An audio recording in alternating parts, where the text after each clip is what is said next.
ఆయన మాత్రం సైలెంట్ గా ఉన్నాడు. గమనించండి మీరు. ఆయన మాత్రం ఎక్కడ మాట్లాడట్లా, చాలా గుంభనంగా వ్యవహరిస్తున్నాడు. ఎక్కడ కూడా ఇంతవరకు కామెంట్ చేయట్లా. బహుశా తనకు పిక్చర్ తెలుసు కాబట్టి రేపు ఏం జరగబోతుంది అనేది దానికి మెంటల్ గా ప్రిపేర్ అయినట్టున్నాడు ఆయన. ఓకే, ఆయన అసలు ఉన్నట్లేడు, దేశంలో ఉన్నట్లేడు నాకు తెలిసి. ఈరోజు బ్యాక్ వచ్చాడా, ఇన్నాళ్ళు అయితే దేశంలో లేడు. స్టేట్ లో 21 ఎంపీ సీట్లు కొట్టేయబోతున్నాం అని చెప్పని అరుణ్ సింగ్ బీజేపీ లీడర్ కూడా నిన్న చంద్రబాబు ఏ కాన్ఫిడెంట్ తో వాళ్ళ విధంగా మాట్లాడుతున్నారు. అంతే కదా, 2 నుంచి మాకు 4 ఇస్తే 21 వాళ్ళకే కదా.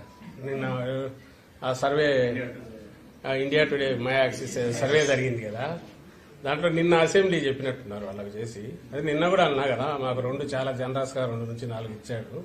పాపం ఆయన బీజేడీ వాళ్ళకైతే 0 పెట్టేట్టున్నాడు. అలాగే కానీ అవి మీరు చూడండి, 2 నుంచి 4 అంటే మళ్ళీ అసెంబ్లీకి వచ్చేసరికి కొంచెం జనరస్ కొంచెం మరింత ఇదిపోయాడు. కానీ అసెంబ్లీ లెక్కలే మీరు చూస్తే మై యాక్సిస్ అనే దాంట్లో మరి జనసేనకు ఎవరో నాకు మార్నింగ్ గుర్తు చేశారు, 7% ఓట్ షేర్ ఇచ్చాడు. జనసేన పోటీ చేసింది 21 సీట్లలో. 21 సీట్లలో 7% ఆఫ్ టోటల్ పోల్డ్ ఓట్స్ అంటే వాళ్ళకు ఆ 21 సీట్లలో 61% వాళ్ళకు పోల్ అయిండాలి. అంటే 21 సీట్లలో 61% పోల్ అయితే అది టోటల్ ఓట్స్ లో 7% అవుతుంది. అది ఏమన్నా అది లెక్కేనా అంటే వారికి ఏ లెక్కలు వేసుకుని కలపాలను చూస్తే ఎట్లా చేసినా కుదరట్లేదు అనుకుంటా. ఆ 400 400 20 అని ఎందుకు తెలియదు కానీ 400 దగ్గర అయినారు. అక్కడికి పోవడం కోసం స్ట్రెచ్ చేసిన దాంట్లో మన ఏపీలోనే చూస్తే వైఎస్ఆర్ కాంగ్రెస్ పార్టీకి 44% ఓట్ షేర్ ఇచ్చాడు.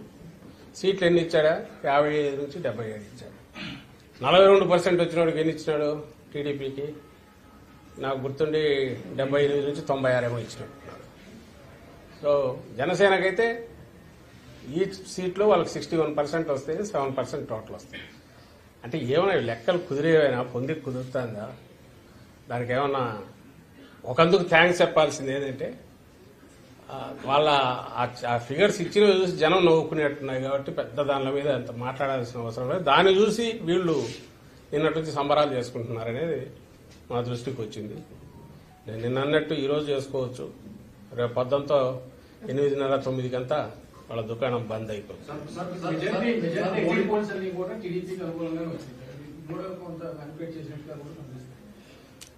టీడీపీకి అనుకూలంగా రావడం కంటే కూడా నేషనల్ బీజేపీ దాంట్లో పార్ట్గా మేము వారం 10 రోజుల నుంచి చెప్తున్నాం. నార్త్ పోతుంది, సౌత్ లోంచి ఏదో తెచ్చుకోవాలి, 400 అన్నారు కాబట్టి 400 దగ్గరికి రీచ్ కావాలనే ప్రయత్నం. అందులో భాగంగా ఎగ్జిట్ పోల్స్ అన్ని కూడా దానికి తగినట్టే మేనేజ్ చేస్తూ వచ్చింది. చంద్రబాబు ఆ కూటమిలో పార్ట్ అయినందువల్ల అతని దాన్ని కలుపుకొని దీంట్లో కూడా అక్కడ ఇచ్చారనేది కనపడుతుంది క్లియర్గా.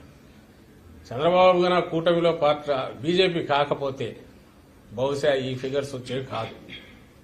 వాళ్ళ కూటమికి రావాలా, బీజేపీకి 400 కావాలా, దాంట్లో పార్ట్గా అసెంబ్లీ ఇవ్వకపోతే మరీ అసహ్యంగా ఉంటుంది కాబట్టి అసెంబ్లీ కూడా కొంత పెంచినారేమో అనిపిస్తుంది. టార్గెట్ అయితే అది ఉన్నట్టు. బట్ ఇక్కడ గ్రౌండ్ రియాలిటీస్ తెలిసి ఇక్కడ రెగ్యులర్ సర్వేలు చేసే వాళ్ళు ఎవరు చూసినా ట్రెండ్ అయితే వైఎస్ఆర్ కాంగ్రెస్ పార్టీకే ఇస్తూ వచ్చారు.